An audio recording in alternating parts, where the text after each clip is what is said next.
अंबाजी भगवान शिव से विलग होकर अपने शरीर को भस्म किया, हिमालय के यहां जाकर के पार्वती जी के रूप में प्रकट हुए। हिमालय पुत्री पार्वती बाल्यावस्था से ही निरंतर ध्यानस्थ रहना शिव अनुराग में। जब किशोर अवस्था हुई, किसी से कोई संभाषण नहीं करती थी माता जी, हर समय भगवान शिव के ध्यान में निमग्न रहना, कठोर तप करना शुरू कर दिया। जो बिल्व पत्र सूख कर गिर जाते थे, माता जी उसको अपने मुख में रख करके पा लेती। एक बिल्व पत्र, अपर्णा, शरीर सूखने लगा। माता जी का नाम अपर्णा। भारी तपस्या।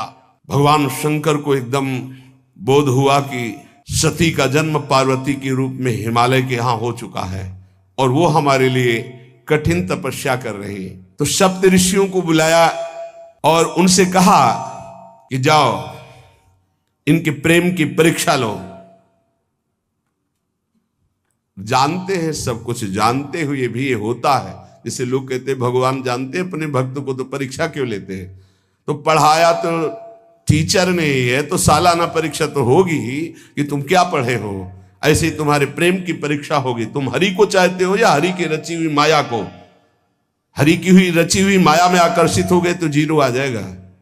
वो हरि की तरफ देखते रहे, माया से बच गए तो नंबर आ जाएंगे। 100 के 100 आते हैं यहाँ, 98 96 नहीं आते। 2 ही चैप्टर हैं, हरि पसंद कर रहे हो या हरि की माया। हर भक्त के सामने आता है तो प्रायः लड्डू ही खाने को मिलता है। बचता वही है जो मामे वे प्रपद्यन्ते माया में ताम तरंतिते, केवल हरि।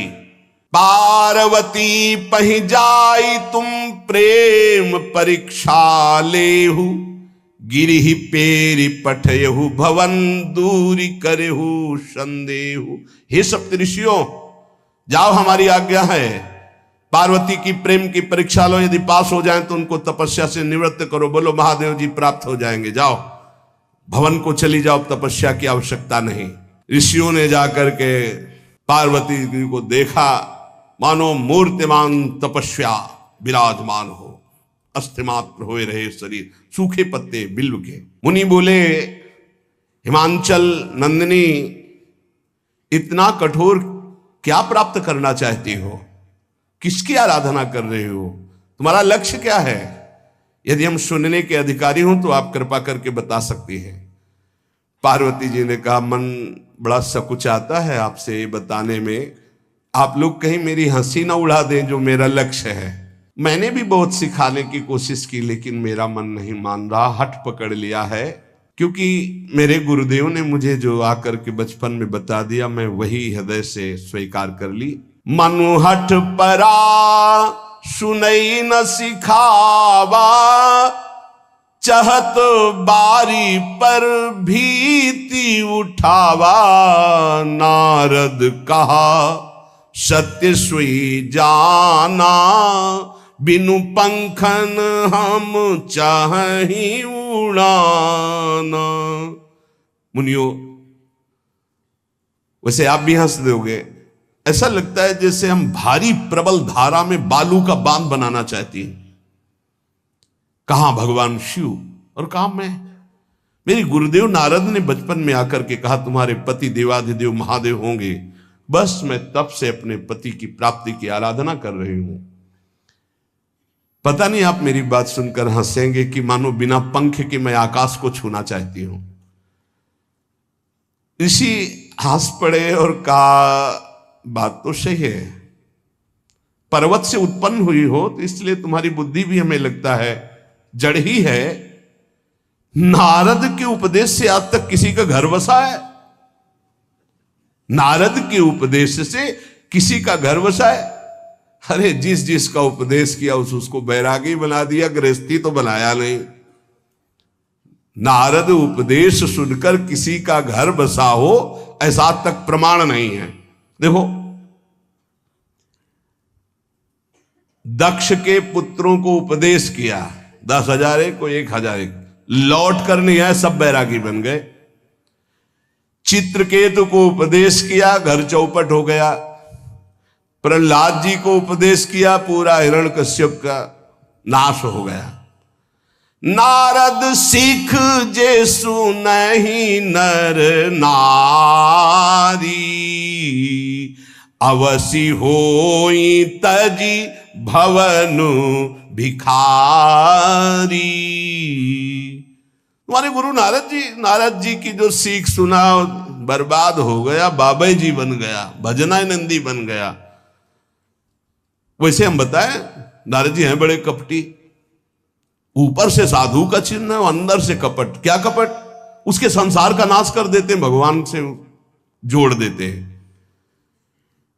मुझे नारद जी की बात कम समझ में आती है। ये उल्टा बोल रहे ऋषि परीक्षा के लिए, गुरु निष्ठा हटाने के लिए, समझ रहे हो?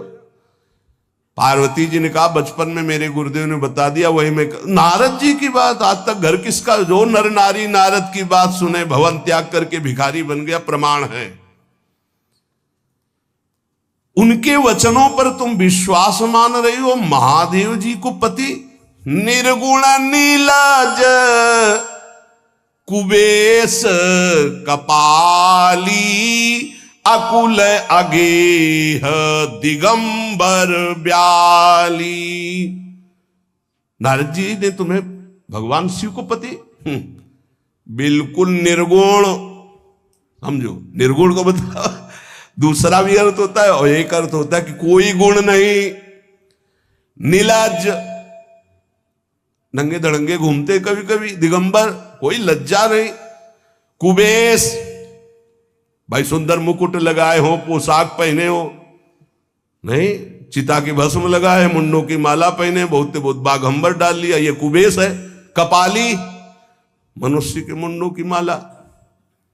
अकुल, आज तक कोई पता नहीं लगा कि किस कुल के हैं महादेव जी, क्योंकि सब कुलों के मूल है, मूल का मूल वही है, उनके मूल कोई है नहीं।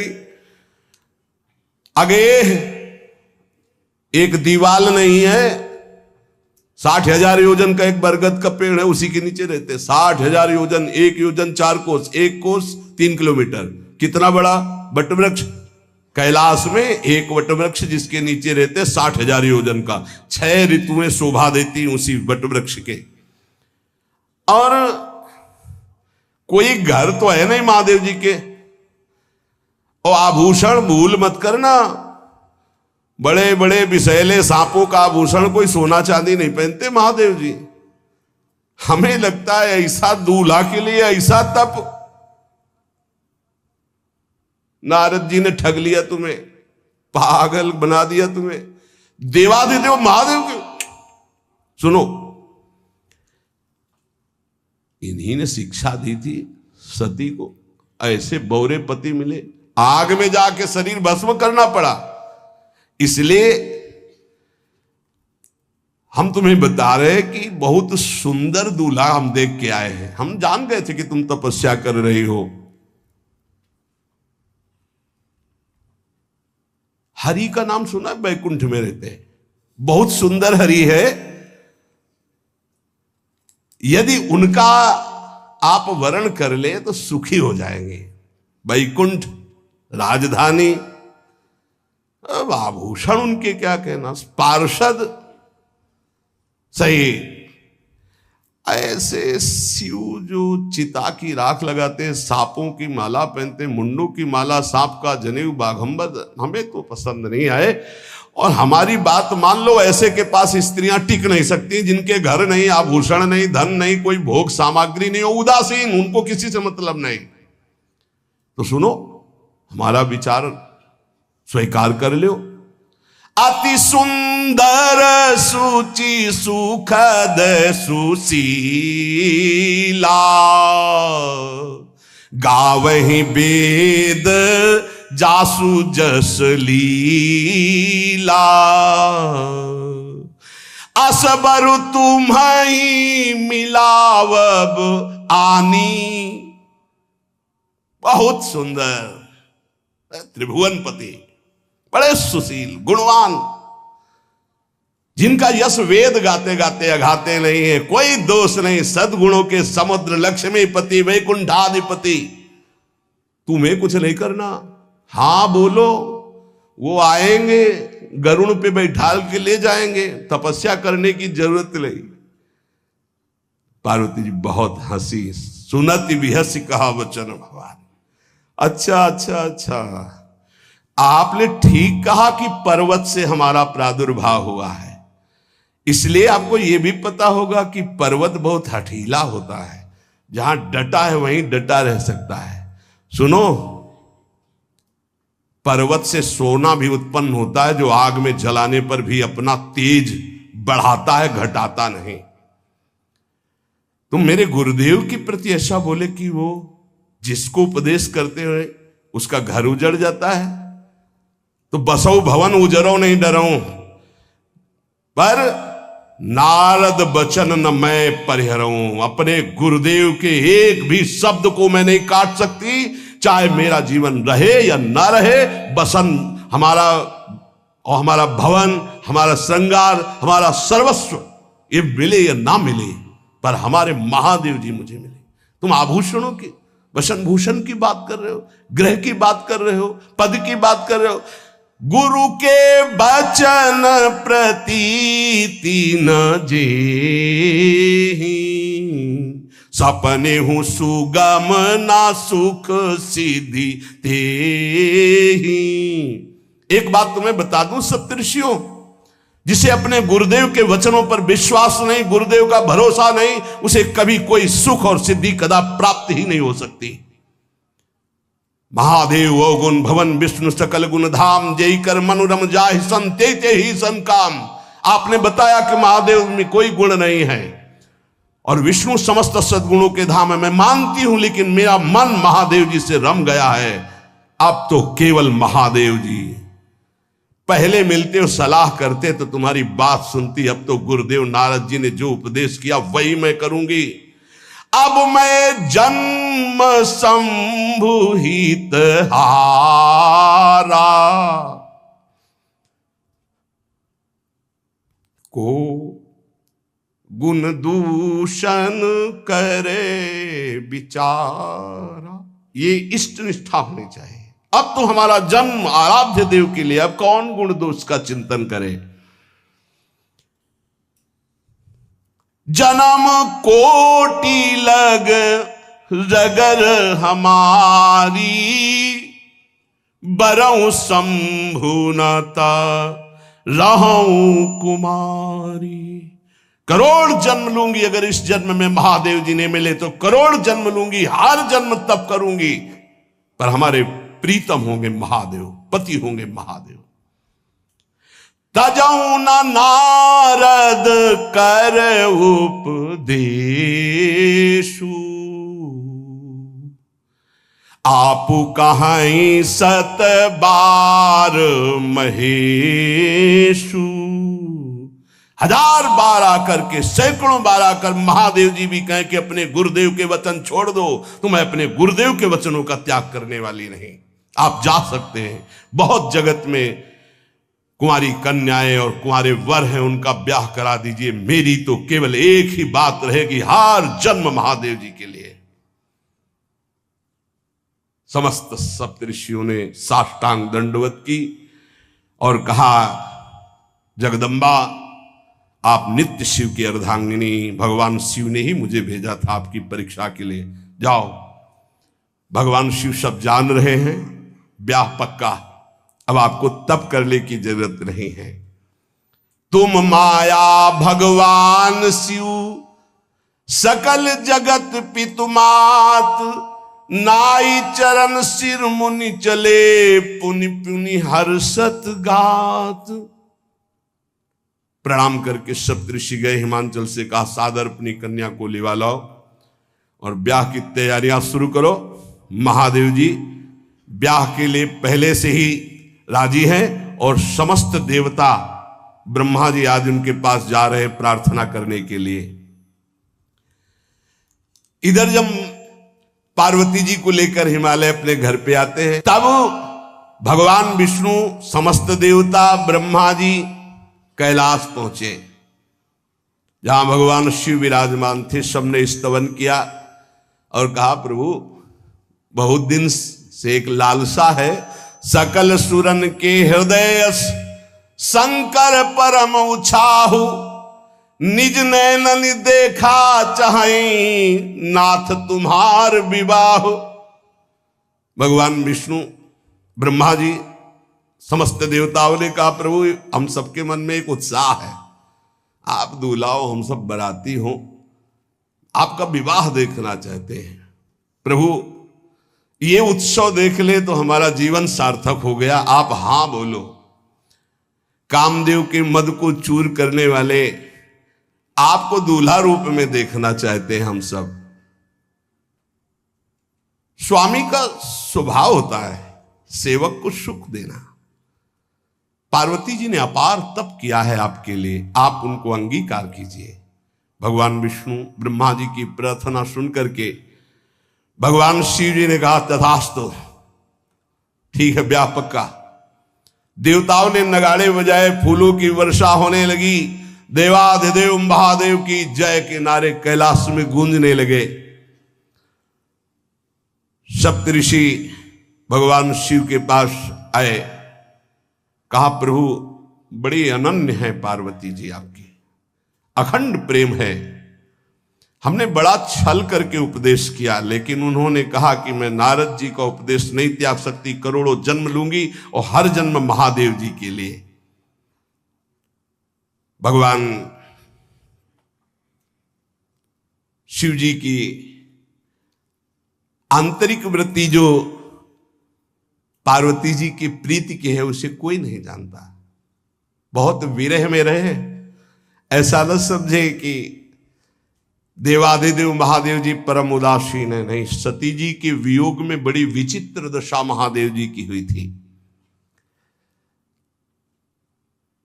सप्तऋषि फिर गए पार्वती जी के पास और कहा अभी बीच में घटना घट गई, कामदेव गया था महादेव जी की समाधि को भंग किया तो महादेव जी ने कामदेव को भस्म कर दिया, तो अब ब्याह का मतलब क्या रह गया। भवानी ने कहा तो तुम क्या अभी तक भगवान शिव को कामयुक्त देखते थे क्या? क्या तुम समझते हो तुम्हारे जान काम अब जा रहा, अरे अब लग शंभु रहे सबिकारा। तुम्हारी नजर में अभी तक भगवान भिखारी थे और अब काम को भस्म किया है। अरे हमने भगवान शिव की आराधना की, हमरे जानी सदा शिव जोगी, अज अनवद्य अकामो अभोगी। मैंने तो शिव को सदा ही योग संपन्न ब्रह्मबोध देखा है।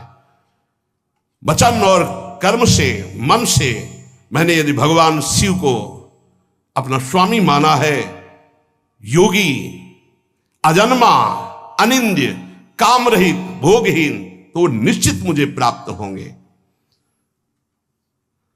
भगवान शिव के पास फिर सप्तऋषि गए, बोले प्रभु गजब की निष्ठा है, केवल आपके प्रति प्रेम है।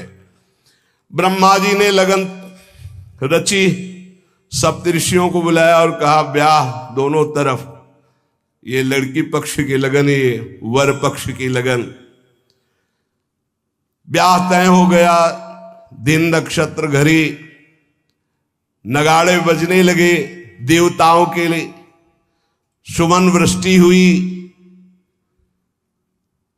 ब्रह्मा जी ने सबको बुलाया, हिमालय ने सबको निमंत्रण दिया, बड़े बड़े पर्वत भेंट लेके आ रहे हैं, बड़े बड़े रसनिधि समुद्र भेंट लेकर के आ रहे हैं। वहां भोजन पान के लिए हिमालय के पास कोई कमी थोड़ी थी, रस की नदियां बह रही थी, विविध प्रकार के रस, विविध प्रकार के फल, विविध प्रकार के भोग वहां सब व्यवस्थित किए जा रहे हैं।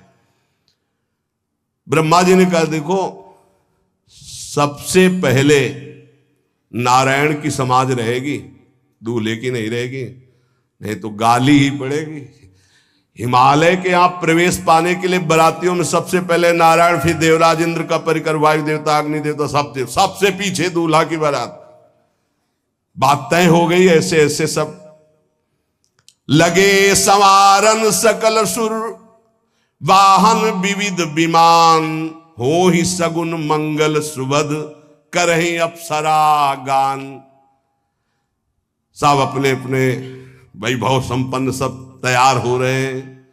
बोले महाराज दूल्हे को तैयार किया जाए। शिव ही शंभुगन करहि सिंगारा,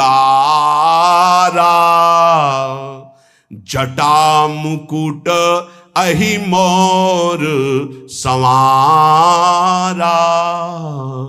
कुंडल कंकन पहिरे ब्याला, तन विभूति पट के हरि छाला। शशि ललाट सुंदर सिर गंगा, नयन तीन उपवीत भुजंगा। गरल कंठ उर नर सिर माला, अशिव वेश शिव धाम कृपाला। कर त्रिशूल अरु डमरु बिराजा, चले बसा चढ़ी बाजहि बाजा। देखी शिवहि सुरत्रिय मुस्काहि, बरलायक दुल्हनी जग नाही। दूल्हे की तैयारी हो रही भाई। चिता की भस्म, चिता की भस्म, जैसे पाउडर ले गए, पहले चिता की भस्म लगाई गई, अब जटाएं बांधी गई। जटा ऐसे त्रिभुवन का विनाश जब करना होता, जटा खोलकर जब तांडव करते तो कोई नहीं बचता। जटाकटा संभ्रमं भ्रमण निलंप निर्झरी, विलोलवी चिवल्लरी विराजमान मूर्धनि। धगत धगत धगत जो ललाट पट्ट पावके। तीसरा नेत्र मानव विश्व का विनाश करने के लिए उसे पटबंद किए हुए विशाल जटाएं। जटा का तो मुकुट सवार आ गया, अब जटा बंध है काहे से? सांप, ये मुकुट सांप। और कुंडल करिया और भूरी भी थी। हाँ, सोने चांदी के लिए डंक मार दे तो बेहोश हो जाओ ऐसे। पहिरे ब्याला, बाजूबंद छोटे फड़ वाले है, कोई पनिहा कोई दुमहा ऐसे। और ऐसे जनेऊ वासुकी नाग, गले के माला भगवान का विभूत, ऐसा स्वरूप है। और शेर की छाल नीचे, शशि ललाट, द्वितीया का चंद्र, शशि ललाट, ये मुकुट द्वितीय का चंद्रमा। सुंदर सिर गंगा, भगवती गंगा, फवारे ले उठते जटा के बीच से गंगा जी। नयन तीन, माथे वाला बंद है, दो खुले हैं। उपवीत भुजंगा, जनेऊ वासुकी नाग। गरल कंठ, नीलकंठ विष यहां रोके हुए। और मुंडों की माला, हाथ में त्रिशूल, डमरू बंधा हुआ, नंदकेश्वर पे सवार। बोले ऐसे दूल्हा के लिए दुल्हन तो त्रिभुवन में नहीं मिलेगी, ऐसा दूल्हा दुल्हन का मिलेगी। अच्छा, दूल्हा सज गया, ब्रह्मा जी ने देखा, बोले महाराज आगे आपकी सवारी। नारायण भगवान उनके चतुर्भुज पार्षदे, शोभा सुगंध सौरभ, आगे गरुण पे सवार, पीछे हंस पे सवार। ब्रह्मा जी अपना परिकर